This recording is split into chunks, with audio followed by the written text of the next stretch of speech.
It is a sad day, ladies and gents, because the Festival of the Lost has left, and probably the best looking and most fun, well, I'd say most fun, I'd say generally most fun aspect of Destiny, the Halloween event, has left us, which, if you have been paying attention to my various videos, means that if you do not get any of the roles of the Braytech Werewolf, Jurassic Green, Macabre, or any of the weapons from this, or didn't get a good roll on things or want anything on cosmetics wise, they have officially left us until next year. So if you're hoping to get a last minute look at anything, they are gone. Pretty much the only things you'll be able to see is something you already had. But aside from that, into the main game of Destiny, aside from the passing of Festival Lost, we have double rewards for Nightfalls this week, and it is a not bad one. It is the Devil's Lair, which in terms of a GM farm, it's moderate. I wouldn't say it's a hard one, but I also wouldn't say an easy one. It's a moderate one. And going through it, it is Arachno for Fallen Vandals spawning web mines, Barrier Overload because Fallen, as well as Chaff for no radar, Grandmaster modifiers including Match Game, Equipment Lock, and Extinguish, Limited Revives, Mob Champions, all 3 shields. That's a bit of a problem one, just because with Hive and Fallen, all 3 shields can show up. And like I said, double Nightfall drops, which means double loot, as well as acute Arc Burn. Now this is unique because Arc Burn makes it so that everything hurts a little bit more, but not the final boss. So, aside from that, basically, that's that. But the reward, unfortunately for the gun, according to Light.gg, is currently light, or Adept Silicon Neuroma. So this wouldn't be a week to go for weapons, this is a week to go for armor, exotics, and materials. So, that's that. But then into the rest of the rotations. For Gambit, we have nothing new. For Crucible, we have Showdown for a rotator match. And I know I keep saying this, but I believe in the next few weeks or so, we'll get the last Iron Banner of the season. I keep not finding the dates, but then I also don't care enough to actually find the dates, because as long as I keep saying it's in the next couple of weeks, it counts. Then, into our rotations of everything. Now, for King's Fall, for Master Mode, it is currently recovery-focused armor with the... Let's see, what's challenge mode? Does it not say what challenge mode it is here? I guess it doesn't. But challenge mode for normal mode, at least, is Gaze Amaze, which is Golgoroth challenge, which, if I recall, means that you have to stand inside the pool of corrupted light, or the damage pools while you have gaze. So I'm pretty sure that's what that is. Then, as well, for the rest of the raids in the Throne World, let's see. We have for the Disciple Base Information, which is Senate Encounter Challenge or Caretaker Challenge, in case you needed to know. And then throughout the rest of the Throne World, for our weekly mission, we do have, I believe, the Ghost, which is the one where you're fighting the Rexus Vaughn, aka Hangman 1. It's mission number 3. Bit of an annoying one to farm, but, it's that. And then for, let's see, what else did I miss in the Throne World? I feel like I'm missing something. Weekly mission. Preservation, I guess not. Although it is, yeah, it's not master mode there, so there's not that. But into the rest of the world. Now, for our weekly one, it is Grasp of Eververse for our weekly dungeon. So that's that, in case you wanted to get a pinnacle out of it or farm some of the gear. And then, while we're here for Dares of Eternity, for our Legend Mode rotations, we do have Fallen, Hive, and Zydron for our Legend Mode rotations. Now, the weekly raid, let's see.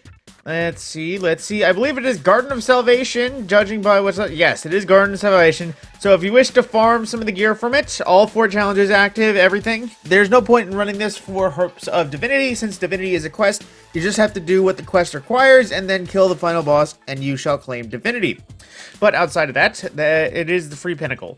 Now, everything in terms of the season has winded down. We have no more new challenges. The Scallywag title is available and a bunch of other things. So, in terms of the seasonal rotations as follows, it is currently Legendary Battlegrounds. For Psyops is European Dead Zone. For the boss in Catch Crash, it is currently I1, which is the full rotate. That's not right. It was the captain last week. I recall seeing the captain. It should be the Vandal next week, which is the 3 shielded trip mine guy. But I guess it's already back to the heavy shank for some reason. But yeah. But that's that for the seasonal stuff, like I said, because we got the last week of things. We will no longer have any new weekly challenges. If you wish to earn more Bright Dust from things, you have to do it the old-fashioned way and just completing whatever you haven't done. And of course, there is still the complete all challenges, you get a large pile of bright dust thing going on. But aside from that, that's pretty much everything in terms of the season. Now, like I am doing just because it is the slow point in the season, I'm going to combine Eververse and Reset for a little bit just because it's easy to meld those one into one. So, starting on the front page, of course, there's exotic ornaments and bundle things they're still advertising, but in the Bright Dust store, we have Boreal Char, a shader from Season of the Splicer, which is a darker greenish white and black look. It looks pretty solid on the shotgun, but armor, it's a little bit, I don't know if mundane is the right word, but it's a darker tone. Then we have a ghost projection. If it fits projection, which is a cat in a box. I honestly thought that would have been from the Halloween event. Then we also have Queen's Best, which is Telesto-inspired ship, and available this season. Available in one of those bundles if you so wish it, but that's the Telesto ship. And then we also have exotic ornament for Thunderlord, Indra Soaring, which is basically Cloudstrike, the ornament for Thunderlord, which, actually, I'm going to hold off and pick it up. I would get it, but I don't know what's in here. So, then going into shaders, we have Melchizedek Bramble. I remember being able to say this more. Melchizedek, it's something Bramble. But once it wants to load, I recall this being a basically purplish look. Once it gets to it,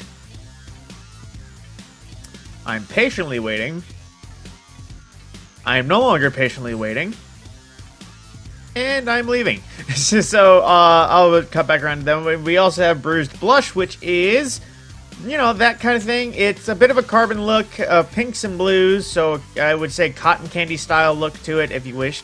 And then we also have Vibrant Medusa, a very jungle tone one, lots of greens, a little bit of blacks, but mostly green, a very poison frog look.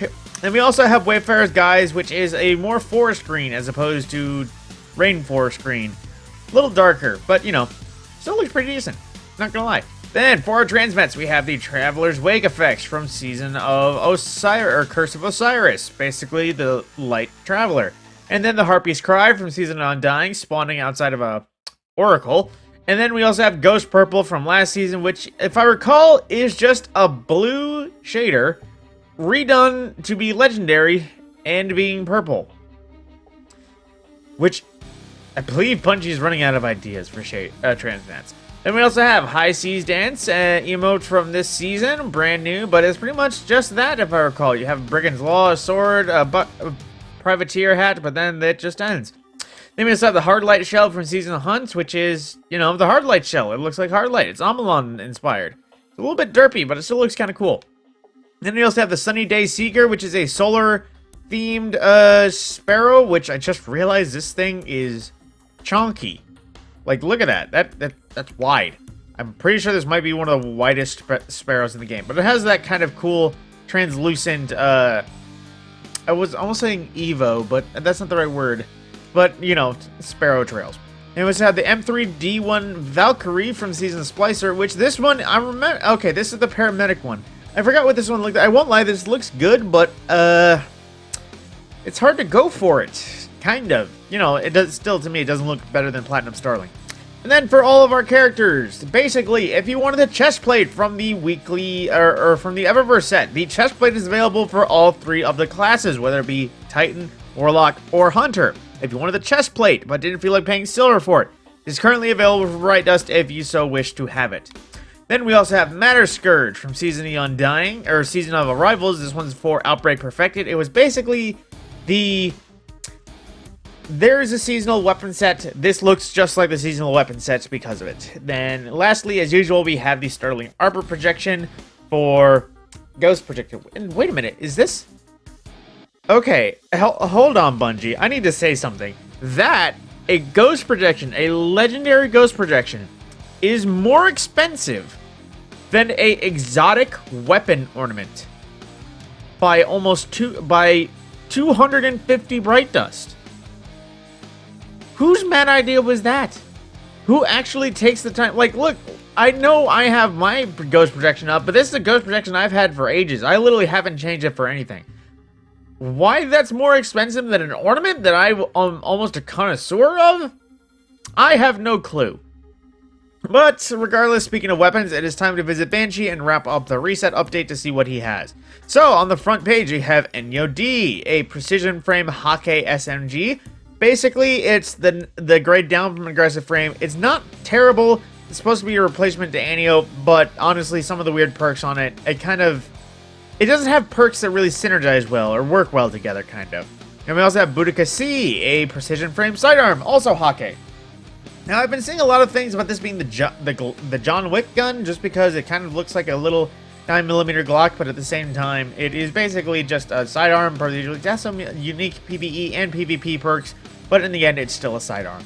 Then we have Galu RR3, a Amalan adaptive frame sniper rifle, which this roll I would definitely say is the Crucible roll, in case you wanted some flicky flicks. Only snapshot sights, no quick draw, but then steady hands for improved handling. So if you get a kill and need to swap off, you definitely have a roll for that. Then Emmett's AR2, a precision frame auto rifle. Good because it is a solar one after Solar 3.0. Now, stats for all Adrenaline Junkie is not half bad. The perks are great, but, well, pretty meh. I mean, it's either stability or range. But pretty much, I would recommend that if you really wanted a good version of this, I would just do the seasonal intro quest for gunsmithing, because you can craft this one 100% and then you can just make whatever you want out of it. Would highly recommend Surplus and Incandescent if you're looking for stats. If you're looking for ammo, Ambitious Assassin or Triple Tap, also good options. Then another gun that I wish was crafted but isn't, Typhon GL5, a regular appearance in the Banshee gun store, because apparently there's only 3 heavy weapons that Banshee sells, and this is one of the 3 that always get picked. Stasis Grenade Launcher, pretty good rolls, but this one isn't one of the good ones. Then Taipan, same thing I say for Emmett. While this roll is kind of at the same time, this is craftable, and crafted is probably one of the best linear fusion rifles in the game right now, if not the best, according to some people. But aside from that, that is everything having to do with reset. Like I said, double Grandmaster rewards, but the gun isn't exactly worth it, so I would say running it for armor and gear, not guns. But then at the same time, who knows, maybe you actually want a better roll on your Silicon Neuroma. With that, my name is Matt Scorpion. I will see you in the next video.